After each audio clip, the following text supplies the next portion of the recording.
Welcome back to the shop. Funner to do it here. We're gonna get started on the John boat here that we bought. Hopefully you had a chance to watch the intro video when I brought it home to see what the plans are, but we're gonna get started here on stripping the whole boat down and then start this restore project, so stick around. So first thing is we're gonna get this motor off. It's pretty heavy, so hopefully I don't hurt myself here. We gotta stand it.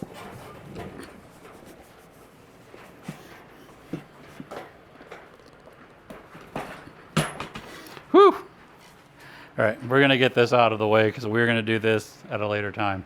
Next thing I wanna do is get this trolling motor off of here. We're probably gonna reuse the trolling motor. It looks like he's got it wired in there. We're gonna pull this away a little bit. Yeah, look at that. Nice little wire nuts there.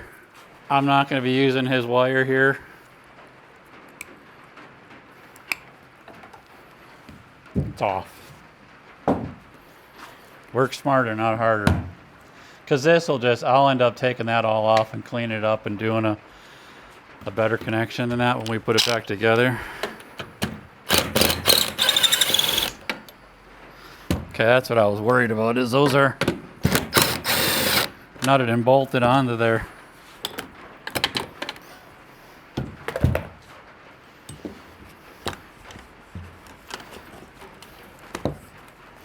It's always fun trying to re-engineer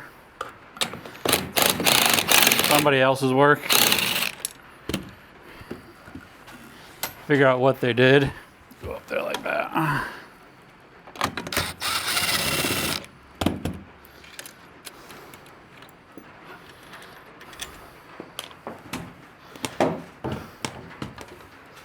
Have a feeling they go all the way through. Yep. And there's that. So this should fold down now. All right, now that I'm done wrestling with it, let's go ahead and get this off. I did try the trolling motor, and it does work. So that's a plus. That's the other thing too, when I was there, I didn't try the trolling motor. We pulled the engine once just to see if it turns over, but that's the extent to what we did to the engine. So we didn't float it. I didn't put it in the water to see if it floats. So who knows, it may take on water and we may have a bigger project than we planned on, but for $950, still a good deal. You get rid of the boards.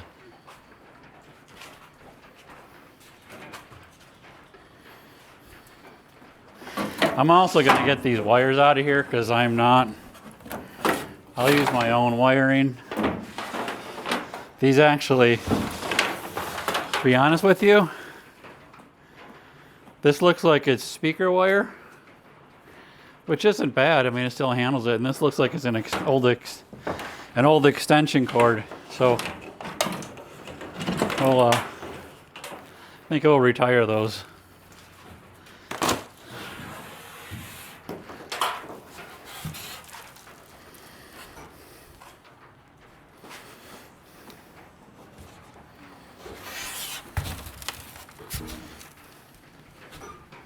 The foam's actually a really good idea on here. The seats actually had flotation in them.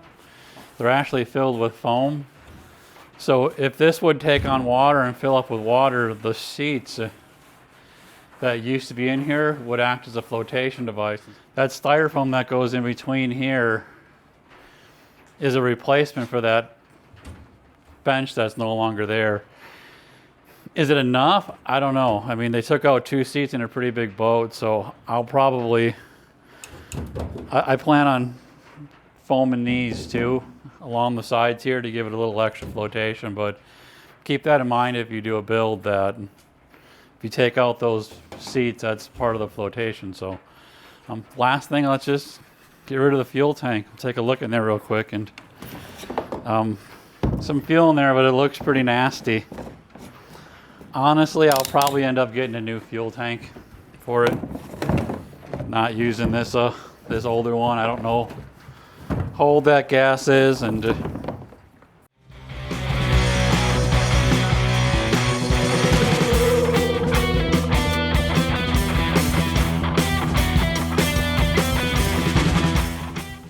so it's the next day.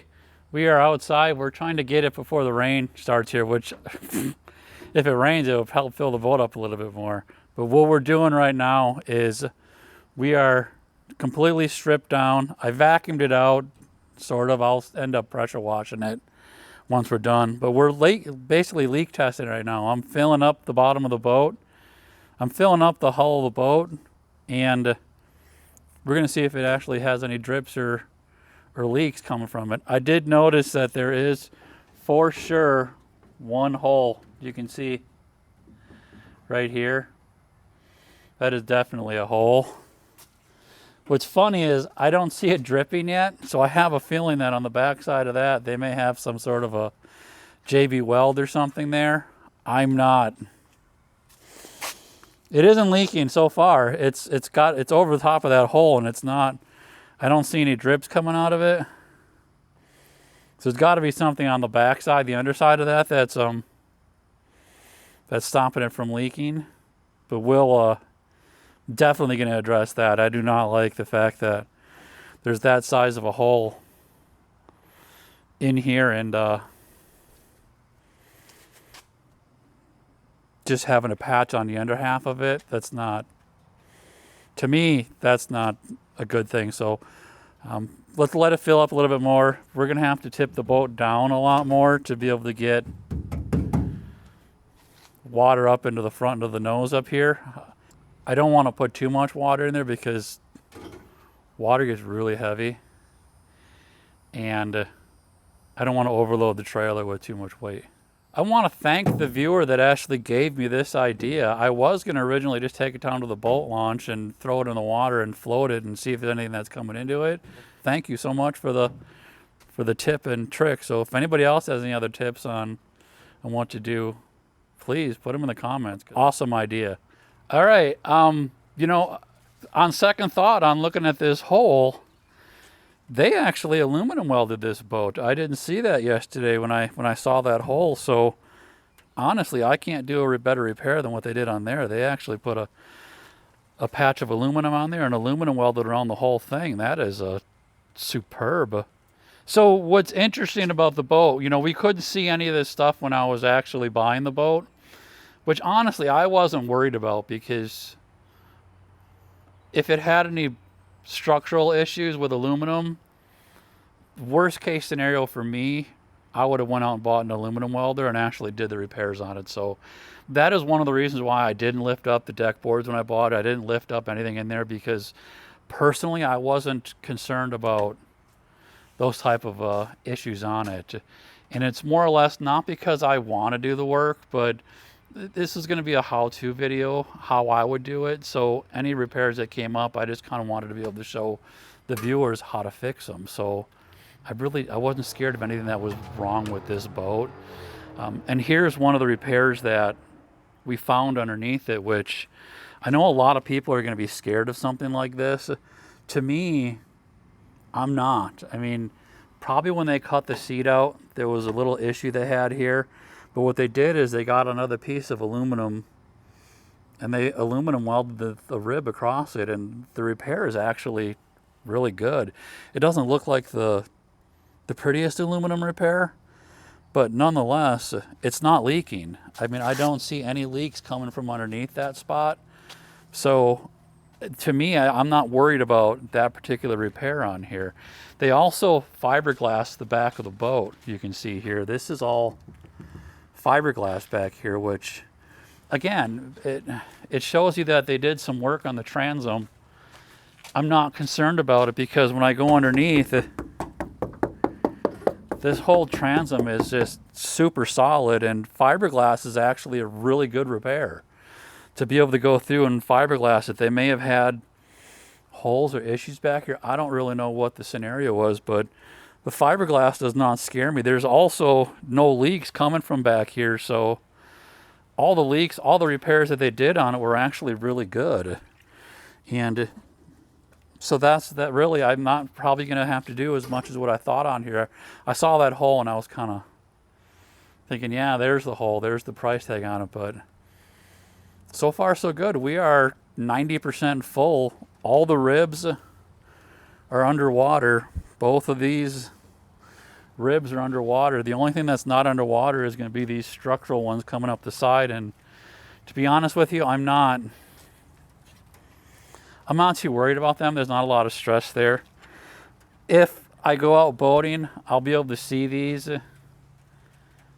and we'll just address them at that point in time. I did buy new rivets of these, so if I find any suspect ones when I'm going through it, I'll go through later and make sure that none of them are loose, there's no cracks. But honestly, it's pretty solid. All right, so we're done with the water test. What I did is I went underneath with just a rattle can of spray paint and just looked at any one of the rivets that were wet and sprayed them, so I know which ones were leaking. The front up here, and that makes so much sense on here, the front probably within this frame up to here, there's just a ton of rivets that are JB welded and they weren't leaking. I'm not a fan of the JB weld as the only repair. What I'll probably do on those is grind one of them out and see what's underneath it and repair them properly. Now, to go about the leaks and the severity of them, the amount that they were leaking, you had to really get underneath and study it to see a little bit of water ring up underneath it. In all reality, if you were out in this boat and you were fishing in this boat, you wouldn't take on enough water to realize it. In all reality, the owner probably didn't even know it was leaking because they had that deck on here. They had no idea. The amount of water that's going to come out of that hole is going to be so small that you probably never even knew it. I'm going to fix them because I want to be able to tell. I'm not sure if we're going to keep this boat, if I'm going to sell it, what we're going to do with it. But I want the peace of mind knowing that when this is finished, there's no leaks on it. That I've replaced all the rivets that were leaking. And when I put this in the water for the first time, that I'm not going to have to worry about pulling that plug out and having any water in it. So we're going to wait for this to drain. It's probably going to take a good amount of time for this to drain out because there's a good bit of water in here. And to go with that, I wouldn't go with more than about this much water in here because I heard that trailer creaking with the amount of weight in there, and the tires are low. The tires, there's a lot of weight with that water, so really don't go hog wild. Don't think you're going to fill this boat up to here and check these pop rivets over here. Cool, let's wait for it to drain. All right, we're going to conclude the video here. We got the boat water test and everything else. I went through, and you see all the white spray paint? All the white spray paint on here are pretty much all the pop rivets that I saw leaking. Some of these aren't, like these are, I'm sure there's a pop rivet underneath here that were leaking previously by the owner, but they decided to JB weld them instead of replacing the pop rivets. I'm not a fan of that. I'm probably going to end up grinding these out and putting either new rivets in there, or if that hole is really egged out, I'm going to aluminum patch it. The one hole that I thought they had was right here. They actually did a really killer aluminum repair job on it. I love that repair. That's really the way you're supposed to be doing them. It's just flat out aluminum welding. But there's not a whole lot of people that have that type of talent to aluminum weld like that. That's cool.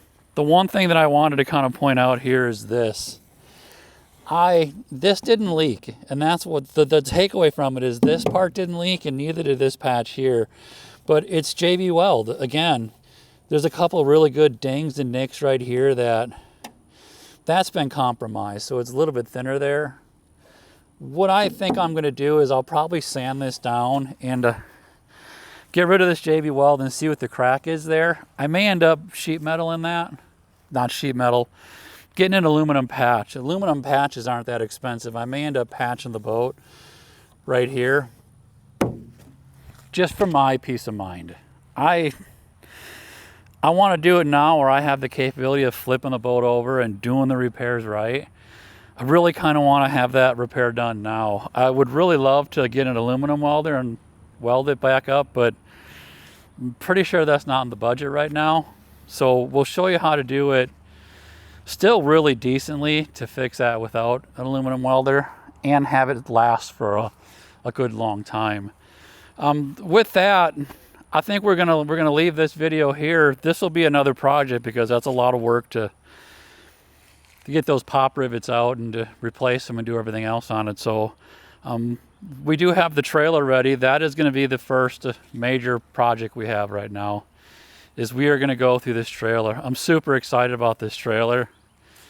You just don't get trailers like this with John boats. So the decking's kind of wore out, but that's cheap. But I love the side gunnels on it. I love that he put diamond plate down so you can walk across it.